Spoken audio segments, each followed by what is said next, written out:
আবার আপনাদের সেই খবরে নজর রাখবো, কারণ সাত সকালে একেবারে ফুল অন অ্যাকশন মোডে ইডি। আমরা দেখেছি সন্দেশখালীতে পৌঁছে যান ইডি আধিকারিকরা, সরবেরিয়ায় শাহজাহানের ডেরায় একেবারে কেন্দ্রীয় এজেন্সির আধিকারিকরা তালা ভেঙে তারা নিখোঁজ তৃণমূল নেতার বাড়িতে তল্লাশি চালান। 19 দিন পর ফের শাহজাহানের বাড়িতে পৌঁছলো ইডি। শাহজাহানের বাড়ির আলমারির তালা ভেঙে নথির খোঁজ চলে। শুধু শাহজাহানই নয়, তার আত্মীয়দের বাড়িতেও ইডির হানা। এবং একই প্রেমিসেসে শাহজাহান শেখ শাহজাহানের বাড়ি ছাড়াও তার আত্মীয় স্বজনের বেশ কয়েকটি বাড়ি রয়েছে। সেখানে কিছুক্ষণ আগে ইডির আধিকারিকরা তারা যান, সেখানে কথাও বলেন সেই বাড়িতে যারা রয়েছেন তাদের সঙ্গে। শাহজাহান শেখের অপর একটি বাড়িতে কিন্তু ইডি আধিকারিকরা ঢুকছেন। শাহজাহান শেখের আত্মীয়ের যে আরো একটি বাড়ি রয়েছে সেই বাড়িতে ইডি গোয়েন্দারা এসে গিয়েছেন, যে বাড়ি সকাল থেকে বন্ধ ছিল। ছবি দেখো আগে, সরাসরি এক্সক্লুসিভ ছবি TV9 বাংলা। একদম সেই বাড়িতে এসে পৌঁছে গেলেন, বাড়ি নক করছেন, বাড়ির ভিতরে কেউ আছেন কিনা। দরজা খুলেছে, কিছুটা দরজা খুলেছে। তৃতীয় বাড়ি, শেখ শাহজাহানের আরো একটি বাড়ি, তৃতীয় বাড়ি, তার আত্মীয়র যে সম্পত্তি সেই তৃতীয় বাড়িতে যাচ্ছেন ইডি গোয়েন্দারা। তৃতীয় বাড়িতে দেখতে পাচ্ছ ছবি, ব্যাক টু ব্যাক তিনটে বাড়িতে, কিন্তু তিনটে বাড়িতে এই যে তৃতীয় বাড়িতে ঢুকছেন, দেখো ছবি।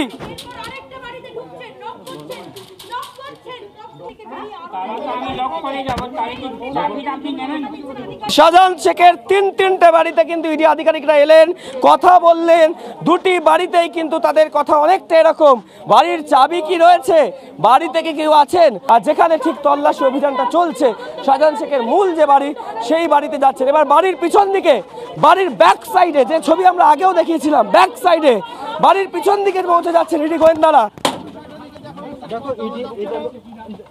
বাড়ির দরজা খুললো। আপনার কি শাহজাহান রিলেটিভ আছেন নাকি? হ্যাঁ, শাহজাহান রিলেটিভ না কি শাহজাহানকে? হ্যাঁ, তিনটি বাড়ির পরে 4 নাম্বার বাড়িতে তিনটি বাড়ি গেলেন। তিনটি বাড়ির পরে 4 নাম্বার বাড়িতে এসে পৌঁছলেন ইডি আধিকারিকরা। এবং শেখ শাহজাহানের যে 3টি বাড়ি রয়েছে সেই 3টি বাড়িতে গিয়ে নক করা হলো। একটি বাড়িতে তল্লাশি চলছে, 2টি বাড়িতে গিয়ে নক করা হয়েছে কারো আছেন কিনা ভিতরে। এবং তারপরে এই যে তৃতীয় বাড়ি, সেই তৃতীয় বাড়িতে এসে পৌঁছেছেন তারা। একটু, শাহজাহান কি বাড়িতে আছেন? জানি না, এখানে নেই তো। কোথায় আছেন? কোথায় আছে ঠিক এখনো কোনো সন্ধান পাচ্ছি না। আপনারা কি বাড়ির চাবি আছে আপনাদের কাছে? না, আমার কোনো চাবি নেই। আপনাদের বাড়িতে কোনো কাগজপত্র কিছু রাখতে দিয়েছে? না।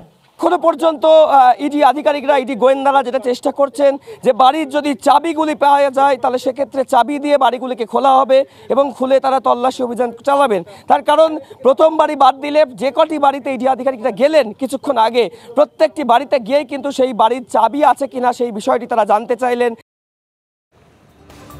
19 দিন পর শেখ শাহজাহানের বাড়িতে ইডি, কিন্তু শাহজাহান কোথায়? TV9-এ বিস্ফোরক সন্দেশখালীর প্রাক্তন CPM বিধায়ক।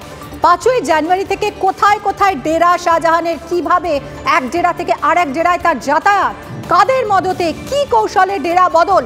TV9-এ অকপট CPM নেতা, শুনুন। শেখ শাহজাহান কোথায় আছেন এই গত কয়েকদিনে? প্রথমে পেরিয়েছে ধামাখালি পেরোতে অসুবিধা হয়নি। ধামাখালির পাশে থানা আছে, ওখানে পুলিশ আছে। বলে ওটা যখন পেরিয়ে গেল, যে দ্বীপটাতে আছে ওই দ্বীপটাতে কিন্তু সড়ক পথেই যাচ্ছে রাত্রে। ওই দ্বীপটাতে আর নদী পেরোতে হচ্ছে না, ওই নদীর পাশ দিয়ে সে যাতায়াত করছে, ফলে বাইকই করে যাতায়াত করছে। গভীর রাত্রে সে এই সমস্ত জায়গায় গিয়ে মানে গোপন বাইক থাকছে, আর তো বাইক গেলে তো এমনি দেখতে পাবে। 3টে বাইক। গত আজকের ধরুন শুক্রবার, বুধবার দিন যে গেছে ও ডুগডুগি বাজারে 3টে বাইকে করে গেছে। যার বাড়ির পাশ দিয়ে যাচ্ছে বাইকের আওয়াজ শুনেই সে বেরিয়েছিল যে কী ব্যাপার এখানে এই বাইকগুলো আসলো। তারপরেই খোঁজ খবর নিয়ে জানা গেল যে শাহজাহান ওখানে আছে ওই মনোরঞ্জন পাইকের বাড়িতে। তারপরে খবরাখবর যখন হয়ে যাচ্ছে, তখন এখন যদি আপনি খোঁজ নেন দেখবেন ও কিন্তু ওখানে নেই। ফলে ও ওই সমস্ত এলাকায় বিভিন্নভাবে ওর গোপন ডেরাগুলোতে সে শেল্টার নিচ্ছে।